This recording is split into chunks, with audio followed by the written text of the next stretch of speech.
Hello and welcome to Innovation Culture Coding Live, which is a show where I feature independent coaches and consultants who are working in different fields, but all helping businesses to transform and all helping businesses to innovate. My name is Jens Heitland, and I'm the host of this show. So it's all about bringing the coaches and consultants into a different environment and having the possibility for them sharing authentically. That's a difficult word for a German. I can um, sharing their stories and sharing of how they are working with clients and potential clients. So let's drive a little bit the banner up. So if you're interested in more about that show, go to the website heitlandinnovation.com/innovation culture coding, where you will find, of course, later on the recording of this show, everything about the guest and more. But most important, let's get the guest or the topic first and then the guest. Sorry. The theme of today's show is innovate through inner leadership, how to overcome personal challenges and create business outcomes. And my guest of today's show is Barnet Bain. Hello, Barnet. How are you doing? Great to have you. I'm thrilled to be here. So greetings to all of our listeners from wherever you may be, from Southern California, from my little cabin in the mountains in Southern California. No, it's great to have you. So, for everyone watching this live, please let us know from where you're watching. Just put it into the chat wherever you see this, because we're live on Facebook, LinkedIn, and YouTube, and we would love to give you a shout out wherever you are. So, Barnett, let's get you introduced. For those who have never heard about you, who are you and what are you doing?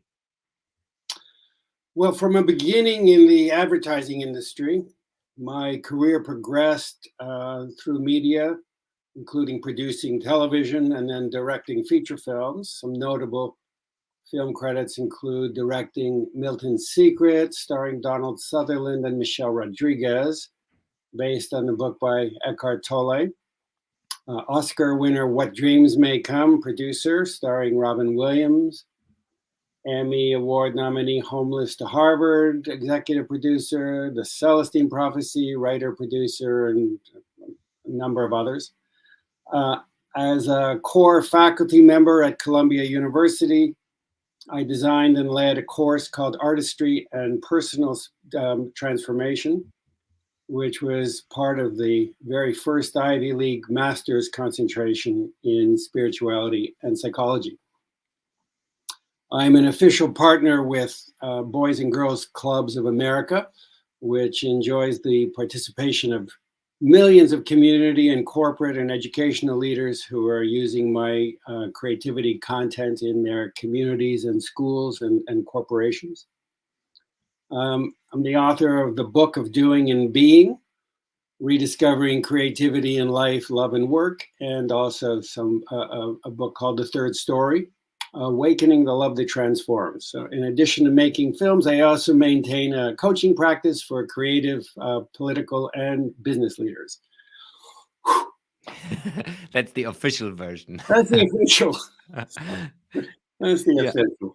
Yeah, it's great to have you on, and I'm really looking forward to explore the case together with you. And I still remember when we met first time in person in a bar, and we discussed the whole and we discussed the whole life, whole evening and whole night, and I was even not knowing that you are kind of a famous person for a lot of other people, which is always the best fun part.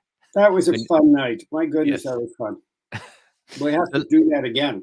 We have to, definitely. So I hope whatever happens with the pandemic to come over and visit you for sure in LA, visiting a couple of friends like Anthony, who's coming over to you as well in a couple of days. Yes. And some others, or you come over to Europe, and then I'm happy to host you here as well. It's a date. It's a commitment. I'll be there. Let's do it. So we have already someone from Chicago. Hello, Stephen Brooks. Thank you for watching, and great to have you here. So for everyone else who is watching this, please let us know. We are happy to give you a shout out. But let's get into the case. So the case we are exploring today is a CEO of a Fortune 100 company is miserable and unhappy. How And cool. and this miserable and unhappiness is kind of spilling over into the executive team, and as well it's like crawling slowly into the organization. So the supervisory board is saying like, we need to do something, we need to help the CEO to get back on track and help this person to get on a happy path, as a starting point. So the supervisory board members are reaching out to Barnet, and Barnet agrees to find out how you can help them. So that's a starting point. How would you start with an engagement like this? So imagine there's a supervisory board member of a Fortune 500 100 company, and it's calling you, hey Barnett, can you help us? I'd start with all of the usual strategies. They're no less critical just because they're usual. I would want to speak I'd want to speak to the supervisory board. I want to speak to whoever else is in the C-suite. I'd want to speak to his direct reports and have a sense of some of the issues that are operating there. And from my experience as a filmmaker, which is very specific, I've found that with financiers, with movie stars, with CEOs, there are common issues, and almost always a component of those issues has to do with their ability to communicate, both to speak and to be heard. Many people, particularly people in powerful positions of leadership, are astounded to discover that they cannot speak about themselves or in ways that communicate to others what they want, or that they're competent.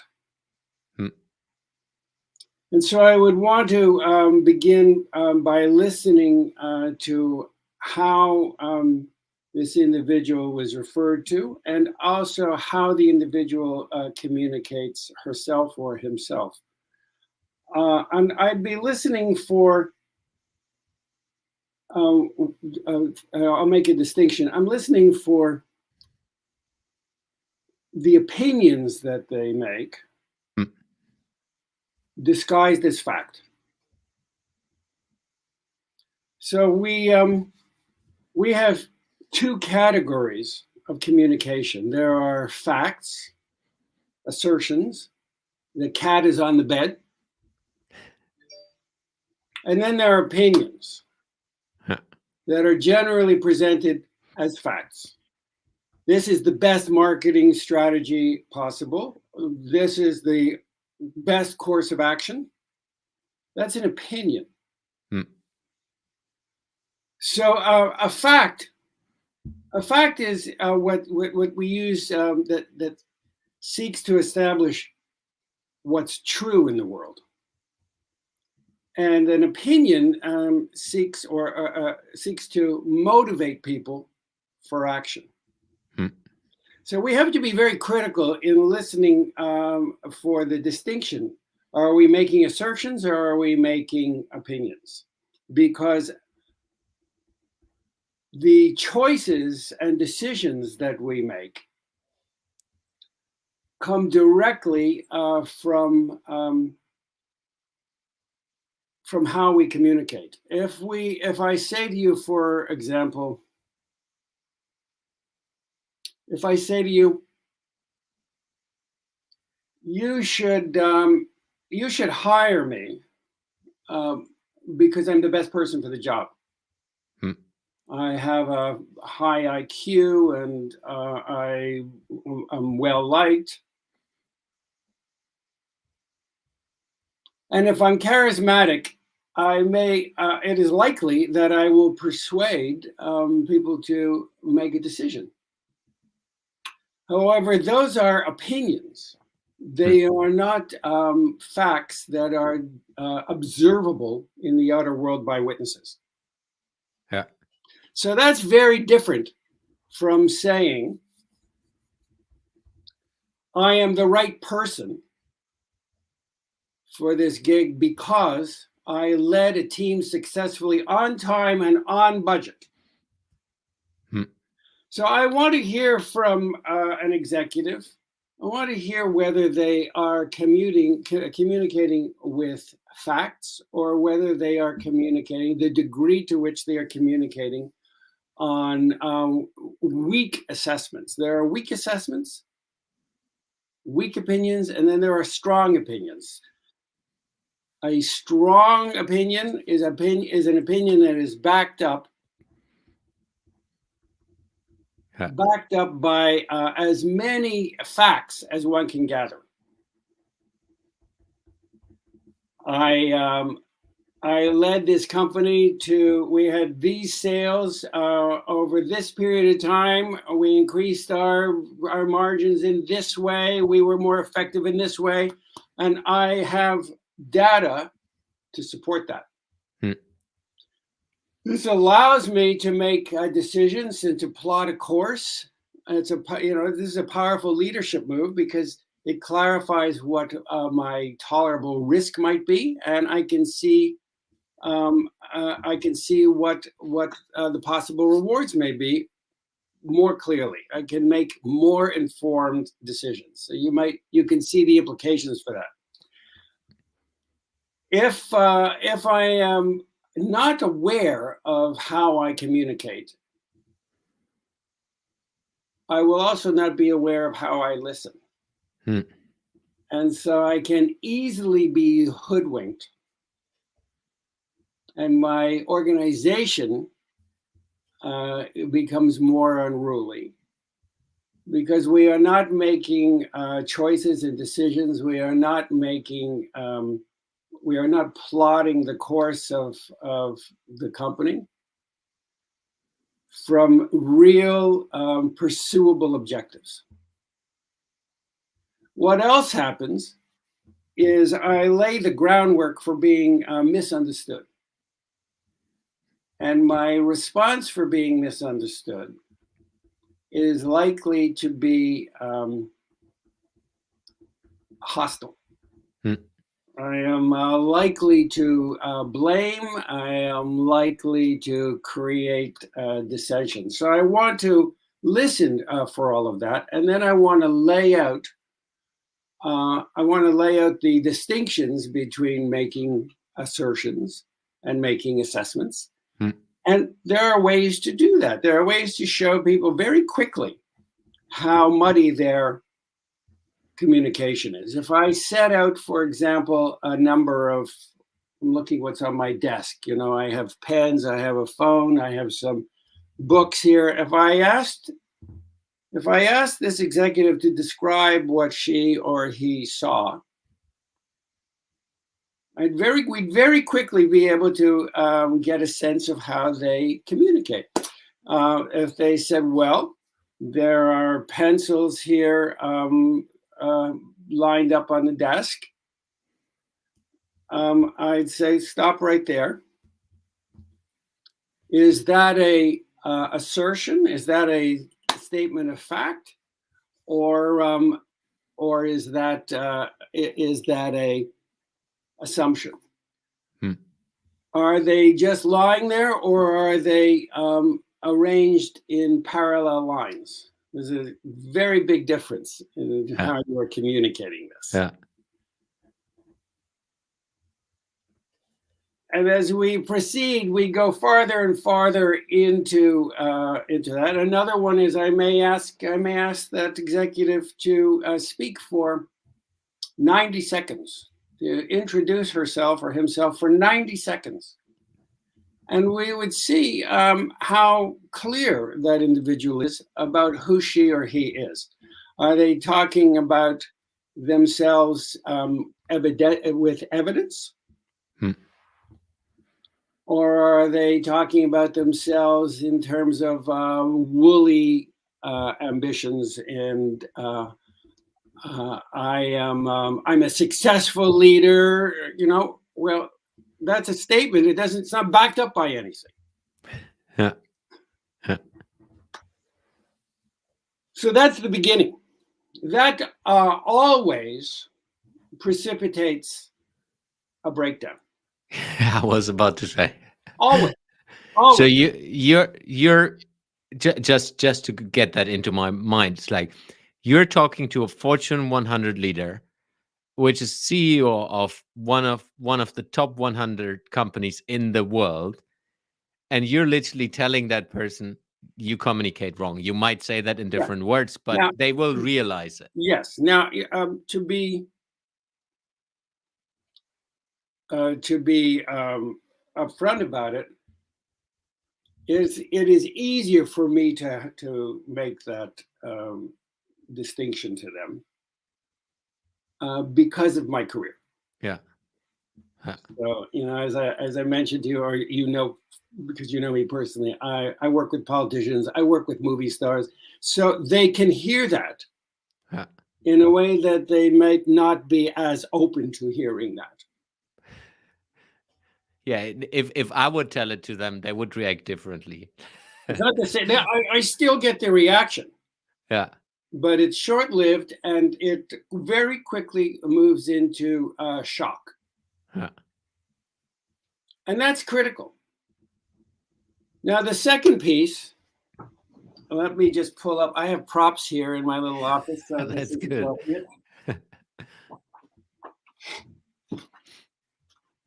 So for those who are listening, Barnet is just picking something which he will show now.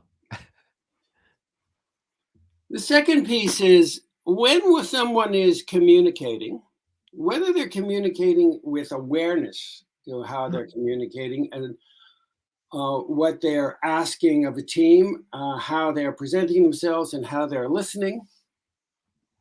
There are certain strategies that we all have that we adapt these very early in life. Very early in life, usually in the nursery or before. Usually it goes something like this. I am a very small boy or girl. It's something like I enjoy to some degree the attention of my caregiver. The attention of my caregiver is distracted. Phone call, dinner, domestic, whatever it is. And I feel severed. Yeah. My attunement with that individual is severed. As a very young child, that is traumatic. After a number of these painful experiences, loss of love, loss of attention, what happens is we inoculate ourselves by numbing out. This is uncomfortable. This doesn't feel good. So I inoculate myself. I pull out of the body so I don't have to deal with the body feelings. And I take up residence in the prefrontal cortex, the executive mind. And there I make certain strategies and certain opinions about myself and the world. So one of the strategies that we use to inoculate ourselves from disappointment, these are strategies that follow us, by the way, for the rest of our lives. We get more and more expert at these strategies until we can identify them. And then we have the opportunity to supersede them. Yeah. But the first one, I pull out my props. I love props. The first one is, I don't know if you can see that. Yeah. It's an automatic no. Automatic no. No. Now I know Out of my own personal experience, I can point to many examples, but I'll give you one. I know that when I am in an environment and I am unsure of myself, I'll be specific. I can remember the very first film I directed. 100 people around me, all of them know what they're doing. There's one guy who doesn't know what they're doing. It's me. That is a familiar role to a CEO. Yeah. Yeah. So somebody comes up to me, a department head, expert in their domain, and makes a suggestion. My immediate response is no. I don't want to look bad. It's no. Now I have an authority. I established that I'm an authority. No. No, no, no, no. So I wall myself off from any number of possibilities, any one of which could be wonderful. No, no, no. It's an automatic function. No, no, no. As a way to self-protect my own vanity. And this becomes a strategy we take into life. Another one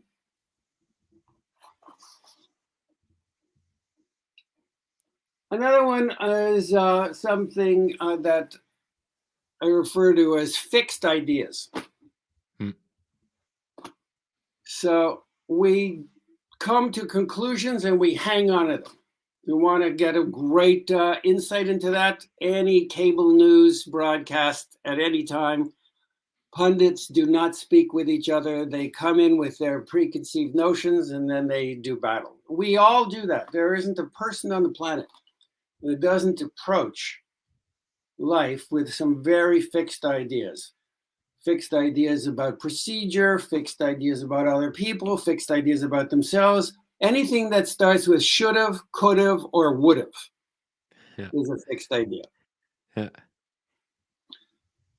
I don't know very many leaders who do not fall prey to shoulda, coulda, or woulda. Ruminating, overthinking. So the fixed ideas, when we become aware, oh, this is a fixed idea. I'm not suggesting from the outset to put the clutch in on that. I'm just saying start by becoming aware of the fixed idea. Yeah. Then there's another one.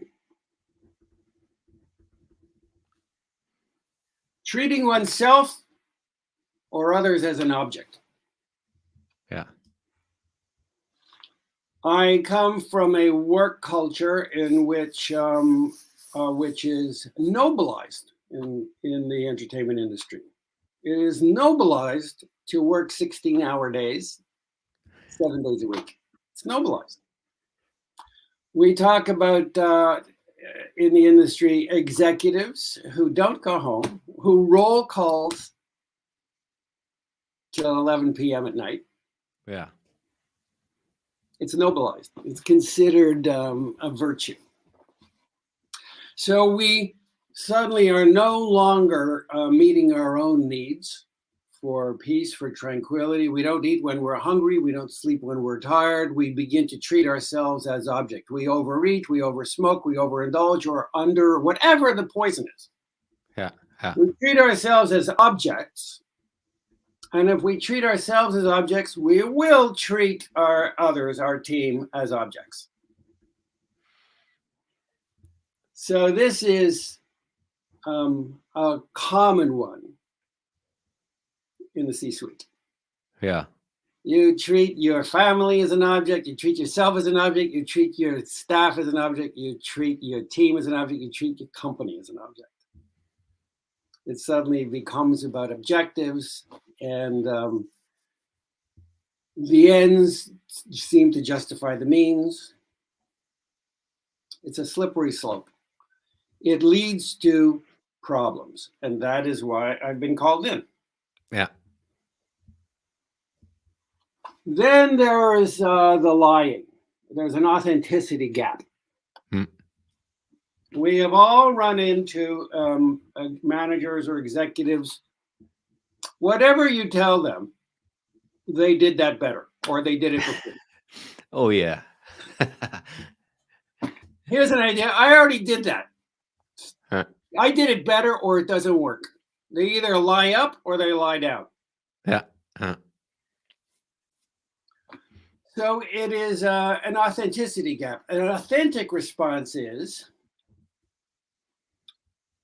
that's interesting. Tell me more. And I want to hear you tell me more. I want to hear assertions, and I want to hear assessments that are grounded in assertions. Yeah. I don't want to hear, I want to hear, yeah, give me your opinions, but I want those opinions backed up. I want them backed up by observable facts. We have a contract, we have to deliver software, it's 10 million lines of code. I want to know that we can deliver on that contract because somebody in here ran a project of similar size. Don't tell me you ran a project of 1 million lines of code. Yeah. And that you can do it. So lying up or lying down. If somebody comes into a meeting like that and says, this is my background on it, here is my experience on it, and I am not necessarily the right candidate to lead this.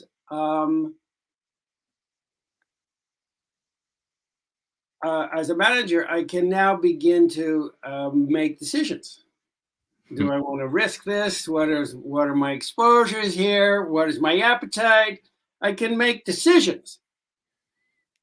But if I'm lying up or lying down, or somebody is lying up or lying down to me, if I don't have the ability to screen for that, if I don't know how to listen, and I don't know how to speak, I will find myself in an uncomfortable spot.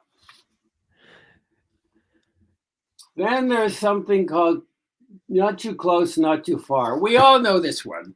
And, most of us know this from our personal lives. You fall in love and you want it, then whoa, push back. Yeah. Whoa. Same thing in business.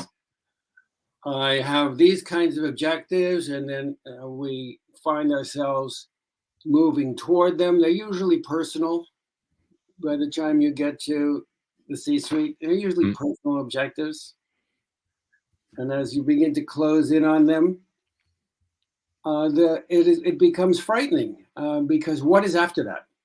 You can spend your whole career climbing the ladder of success, and what if it's against the wrong wall? Yeah. So this is another one, not too close, not too far. And we play games about this. I see this real estate in Beverly Hills. These extraordinary transactions happen, and then they bring in a bulldozer and they knock down the home, build a bigger one. Yeah. So not too close, not too far. I want it, I push it away. I want it, I push it away. And what happens is we simply go around the hamster wheel, around and around and around again. Things get static. I'm going to wind this up. I can go on, but I'm going to wind this up. Another one, split off. We've all seen this one too. The deer in the headlights. You're speaking to a colleague, and the light goes out of somebody's eyes. They're not there. Yeah. There's any number of circumstances that trigger that. Any number of circumstances. They're not there. They're thinking about something else. They're someplace else. They're remembering something. They're futurizing something. They don't have the ability to stay in their body, in the conversation with whoever they're speaking to. So they become like a deer in the headlights on the road. There's nobody there. Nothing goes in, nothing goes out. Now, these strategies, as I said, they begin very early in life. And we have our favorites. And we become expert at them. And we bring them into our lives across the board. Yeah. You bring them into your lives, your domestic life, your social life, and you bring them into your business life. And so to thread this back to the case study, I've been brought in because there is a problem with some personality. I start there. I start, what are their habituated styles of denying what's going on or controlling what's going on, paired with how do they listen and how do they communicate? Yeah, which you, if I understand you right, so you will get that through talking to that person, engaging with the CEO in this case, yes. But as well, like you said, with the supervisory board members and their staff, people who are working closely with that person. Exactly. So you get a sense of what's going on. Well, I would have a sense, I'd have clues. Yeah. And then in dialogue with the individual, it becomes very clear. Once you have a sense of what the clue is, it becomes very, very clear. Yeah. People reveal themselves very, very quickly. That fits perfectly. Sorry to interrupt. We have a question around a little bit in that direction. So how much of the communication is defined by posture, dress, tonality, and the actual language? All of these, Stephen, there are various strategies to either lean in and be vulnerable and communicate, or to defend. So body language, you will understand right away whether somebody is split off or whether they're in an automatic no instantly, or whether they're leaning in and they're open and they're focused on you and they're present. You can understand very quickly from their posture whether you are in communication, in attunement with someone, or whether you are speaking with them and they are thinking about what they're going to say. Yeah. You can see it in somebody's eyes. Yeah. Now, we are all very sophisticated consumers of filmed entertainment. This was not the case 20 years ago, but it is the case now. And what we have all learned from our media habit, we have all learned what a good performance is. I don't know anyone who doesn't know how to say that actor is good. And whether we whether we are sophisticated enough to unpack how we know, some of us are, but whether we can unpack that or not, we all understand. We can all tell whether an actor is lost in the role or whether they're thinking about what their next line is going to be. We all know when we watch a certain actor, we all know when we say, well, that's a great performance, we know that the eyes are alive, the face is alive, and there is no, I'm thinking about, am I doing a good job? We know the difference. And we know the difference in our home lives, and we know the difference in our business life. So great question. Thank you. And I think that's in the same way, let's say this CEO talking to the staff, which means the staff will recognize that if the CEO is not there straight away. Instantly. And they may not be conscious about it. Yeah. But they will also disengage. They will also be disengaging. So if I'm split off and my team is split off, or they're doing the reason this is on a hinge is because we all spin. Yeah. If I'm doing my splitting off and somebody else is lying up and lying down and somebody else is I'm not eating today because I have no time. Yeah. And somebody else is doing, I have a better idea. And somebody else is saying that doesn't work. We have a problem. And then the decisions that we make at the end of the day, the decisions we make are made on faulty information. They're made on charismatic information. They're made because somebody says this is the best marketing strategy that in the world, and I have a high IQ. Well, that sounds good, but what does that have to do with bringing in the goods? Have you ever? Can you demonstrate that you have a competence in this area, or is it a desire to be competent in this area? Yeah. So you explore that. So you get really literally under the hood of the organization through talking to all of them. When you have explored that, and we have touched that already a little bit, how do you take, because I guess you need to take the CEO in this case on the hand and say, let's have a look how do we solve that? How do we solve your pain, and in our case the unhappiness? How are you going to help that person to step into that world? I'm going to start, as I said, by identifying how they communicate, how they listen, how they speak.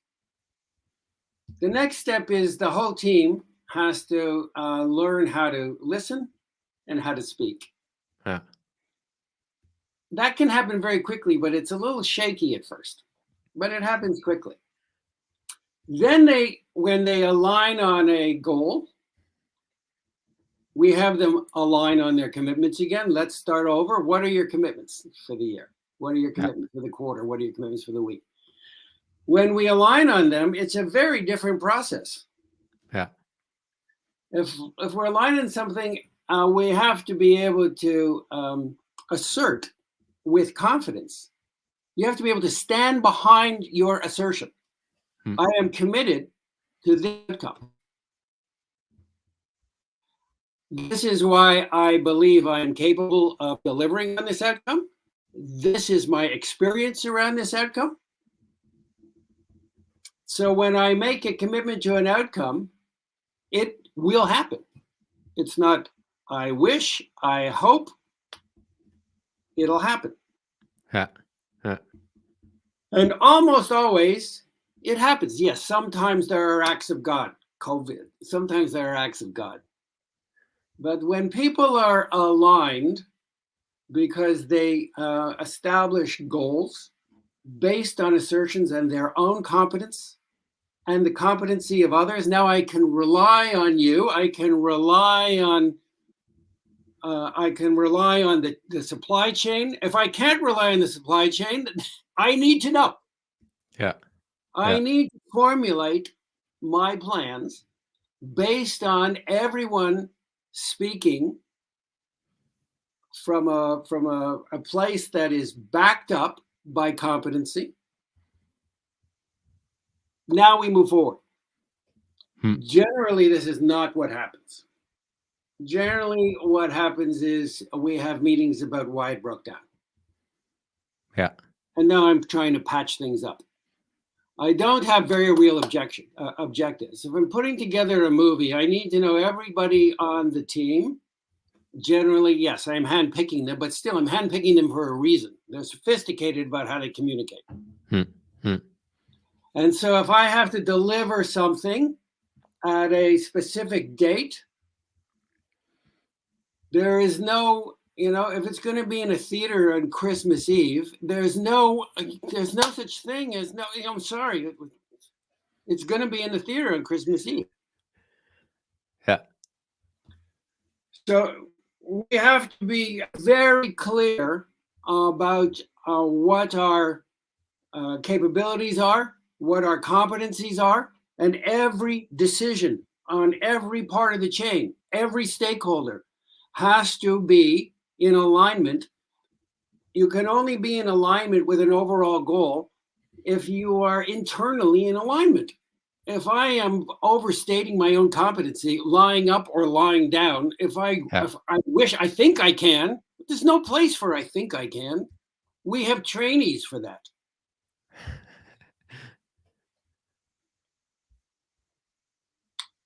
So, or assistants for that.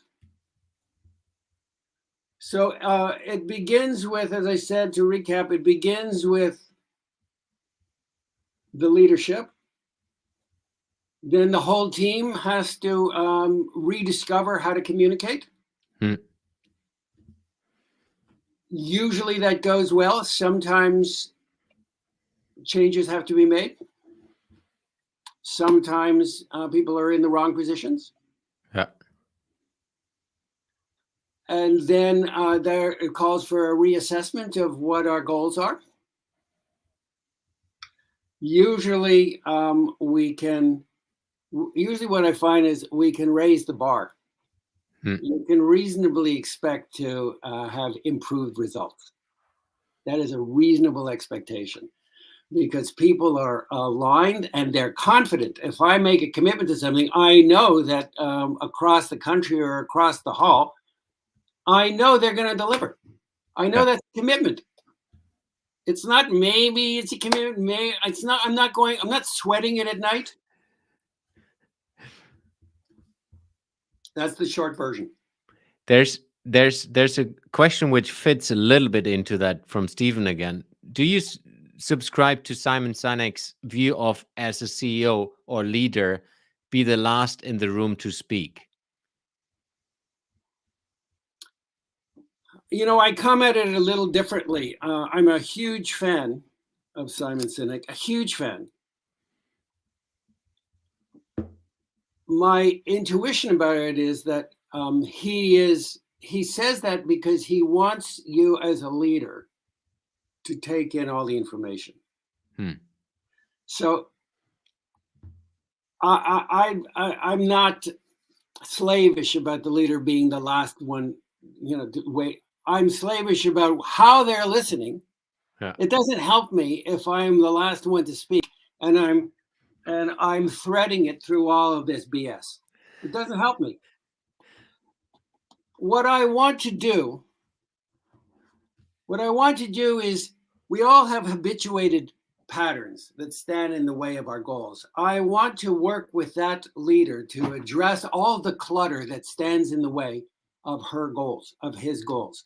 And then I need to take it down to the whole team to stand in the way of all of the clutter that stands in the way of their goals, that gets in their own way so that they can more authentically express themselves and make commitments. And it isn't so much about being the last one to speak, because if I've just heard everybody speak from assessments and opinions and beliefs, no matter how compelling the belief sounds, if it's not a grounded belief and a grounded assessment, then it's just an opinion. So it doesn't help me if I'm the last one to weigh in on a bunch of ungrounded opinions. Yeah. Does that help, Robert? Stephen. Yeah, Stephen, let us know if that answers your question. For me, what is so powerful, it's like, for me, it's a coaching session for myself as well. Thank you for that already. So the power is in the communication, because let's say if you take the big management consulting companies, they go in with their process and say, we need to change the goal and cut the cost and all of that. They're not talking about communication. But for me, it's fascinating that if you start working with a CEO of a Fortune 100 company, and you as an expert who has worked with some of the most famous people in the world, is you start with trying to understand how they communicate and how they listen. Exactly. These are developmental. Mm. skill sets. Here's what I mean by that. At the end of the Second World War, everybody in business knows this story of the state of the American automobile industry vis-a-vis the Japanese automobile industry. And W.E. Denning goes over to Toyota and innovates an entirely new culture and imports it back to the Ford Motor Company. And we go through 20 years of efficiencies. It's developmental. So I say, okay, well, if I look at my supply chain and I look at how my lathe operators, and if I'm more efficient on how the lathe works, then I have less waste. And at the end of the year, that translates to the bottom line. How many lathes do we run at General Motors or Ford? And I do that across the entire organization. I will net out a fortune. And I will improve the quality of the product. All true. And there comes a point at which belt tightening, grease. There's a point at which belt tightening, you're strangling the beam. That's on the downside. And the upside, there's a point at which these kinds of efficiencies, they max out. There's only so much more I can save. There's only, with a lathe, there's only so much I can do with a lathe, and then there's diminishing returns. Yeah. It's developmental. Now I can continue to try and refine that process, or I can go to a whole nother octave of operation. Well, what if it's not simply the mechanics, the mechanical side of my business? What if it's not simply I'm going to fire these people? We're going to buy less envelopes. What if it's not about that? What if of course we have to do that. Of course we have to run the physical plant in the most efficient way as possible. But what if there's another octave of productivity? What if I understand the next level of inefficiency is that my aim is off. I think I'm aiming for something, but I'm way off. Yeah.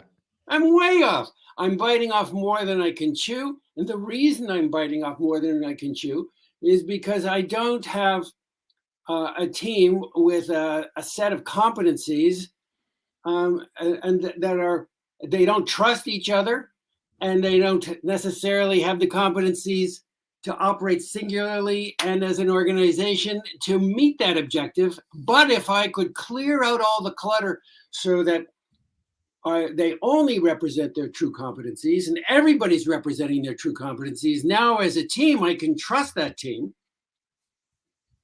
And of course, we have all kinds of consultants that'll take you out to team building and throw you off a cliff, and you better get caught by the person that you can't stand. Yeah.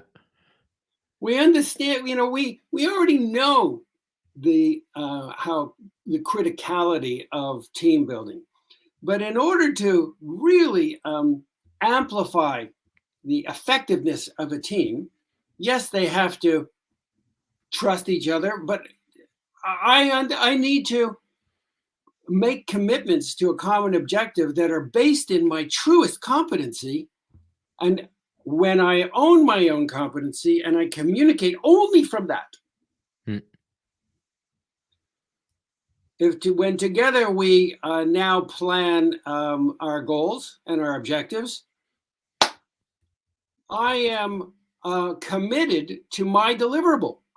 Not maybe you'll have a movie to screen on Christmas Eve. Maybe I'll do my best. I am committed to my deliverable because it is within my capacity. And I know that everybody else in the chain is committed to their truest capacity. Well, you're going to achieve that, and you're going to achieve more. Yeah, that's super powerful. Coming from the corporate world, what I've seen is you're putting goals together, and then it's, you know, already while putting them together, you will not achieve them.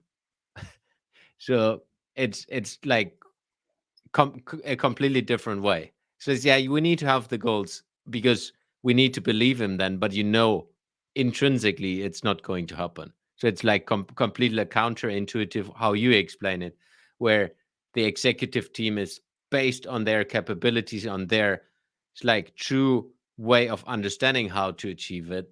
They are setting that goals and getting towards that, which is then most probably, if you take the total company, way more authentic.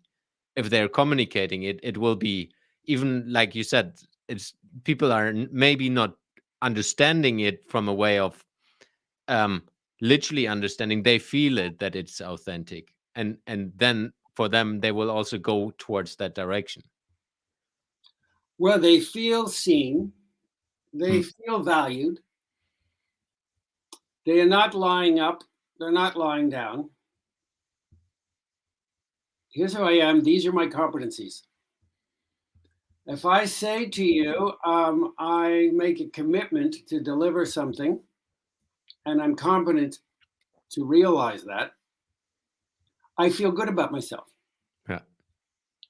If we all come together and jointly, out of our individual commitments and our individual competencies, jointly come to an agreement about what our goals are and what we intend to meet. Yes, this year we're going to raise it by 6%. This year, next year, we're going to. If everybody is, they're not just signing up. If everybody's coming from it, I'm going to deliver this movie to you by Christmas. Can I do that? Can you do that? Can you do that? Can you do that? What does anybody here foresee Hmm. Hmm. that supersedes their particular area of competence that might be a consideration that we have to look at with respect to delivering this show by the 24th of December? Oh, well, that's a legitimate point. That's a legitimate point. Can we deal with that? Are there ways and processes that we can handle to accommodate that? Very rarely. Sometimes you have to step away from it. Yeah. But if you have a whole team and everybody is trained to speak with an authority that comes from an assessment of their own skill set, and they're not over promising, under promising, they're not terrified of somebody else's reliability, Yeah. then you're bringing excellence. Now, what goes along with that is back to my prop. You no longer have management that is supporting a culture that says, yeah, you don't have a private life, because we have to understand the lack of a private life means that you're treating yourself as an object. Yeah. That is counterproductive. That is not what this culture is about. If you have to treat yourself as an object, then you're dancing too hard. Then you are operating outside of your competency. So we have to be able to fulfill goals operating inside our competency without self-abandoning. So people go home at night. Yes, there are times when you have to go late, you lose a weekend, but this is not a regular thing. And there's a spirit to it. Hmm. It's the last rush. Yeah. There's a spirit to it. And you have to acknowledge people for the band of brothers and sisters that they are. You acknowledge them for it. You reward them for it. Doesn't always have to be financial, but it has to be cultural. Yeah. Has to be cultural. And people very quickly understand that they have achieved something special as a team. Yeah. Not by accident. They know how they did it. Love it. I I can foresee already. So when you work with a Fortune 100 company on that level, First of all, I think they might not be open for it in the beginning, but I think if you open that box of Pandora, if we call it like this, it's unleashing so much in the total organization. That's why I truly believe, like you said, you can most probably put the efficiency and everything up automatically, because so many, let's say, coming from the corporate, hidden wars and personalities that don't fit it, it's slowly getting rid of all of that.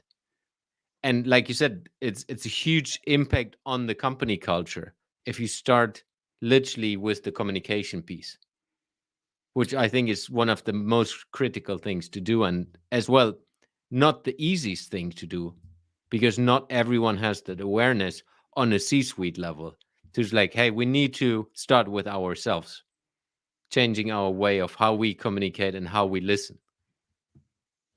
Well, precisely. Not everybody is confident in themselves emotionally to take that leap. Again, my own experience, as I mentioned, the first time I'm leading a team, a big team, big budget, actors that I'm afraid are going to turn to me and say, "You don't know what you're doing. I'm not following you." Somebody comes to me with an idea and I go, "No," but I do it with such authority, so it sounds like I know, it's coming from somewhere, but it's coming only from I'm afraid to be vulnerable. Yeah. I'm afraid to say, "I don't know, please help me."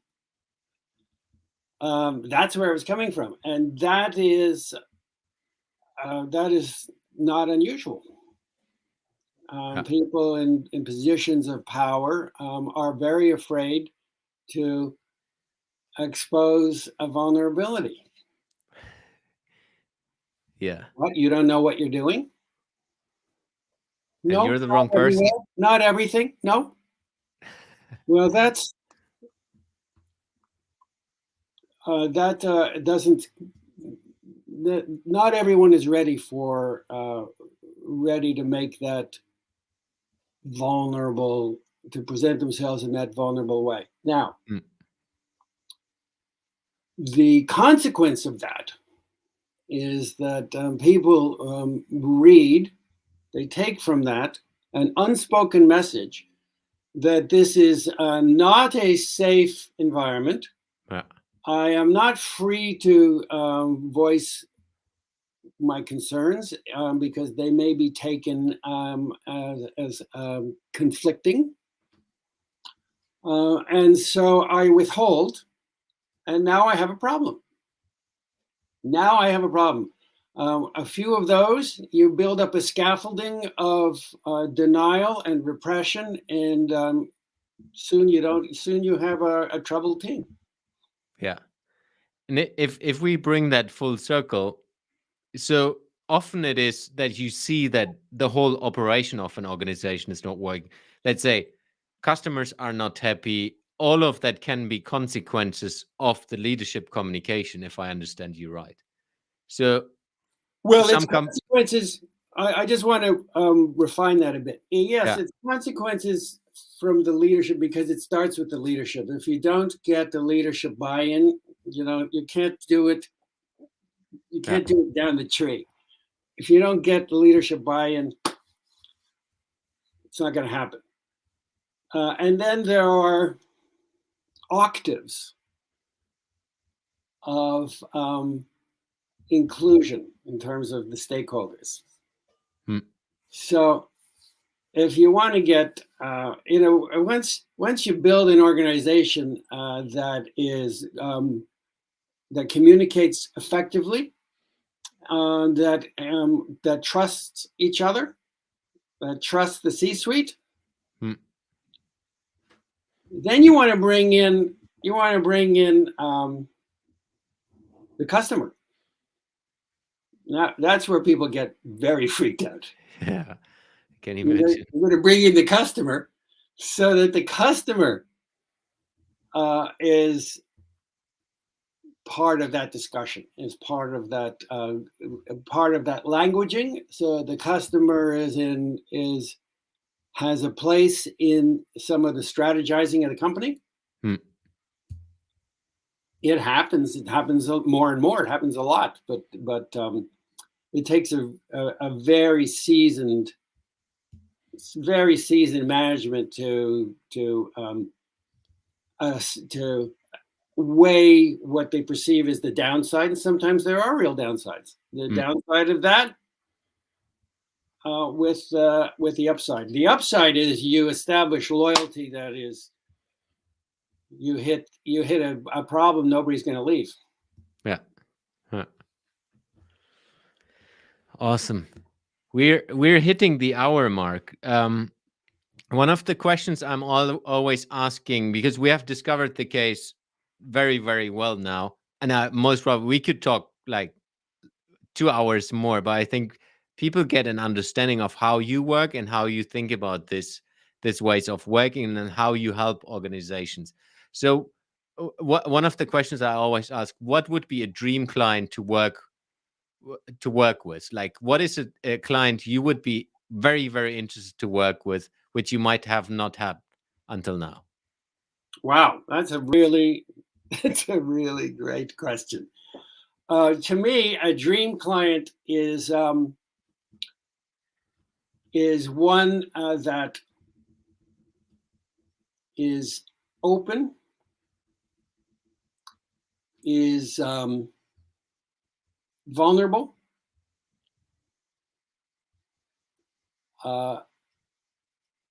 is trusting, is enthusiastic, and is optimistic. Generally, what happens is clients are fearful, they're pessimistic, they look into the past. They have lots of evidence for the pitfalls of growth and change, and a lot of energy is spent in meeting the challenges of those mindsets. So my ideal client is one that comes in a tabula rasa. Great. Did we miss anything? Well, we missed a good glass of wine. Yeah, that's true. I mean, it's a little bit too early for you right now. It's 11 now. It's still only 11 a.m. So waiting. Yeah, we will do that in person, I definitely. can't wait. I must say it's great to be with you, even if it's only virtually. Yeah. Super. Thank you very much, Barnet, for your time. It was a pleasure having you on the show, and especially as well live, having a couple of people asking questions. And yeah, as we said, I'm really looking forward to meet you in person again and having a glass of wine or even two. Super fun. Thank you very much, Barnet. And for everyone who is still watching, thank you very much for staying with us. Thank you very much for asking questions. And of course, we will put this into the webpage so you can have a listen later on to it as well. Thank you very much and see you in the next live stream.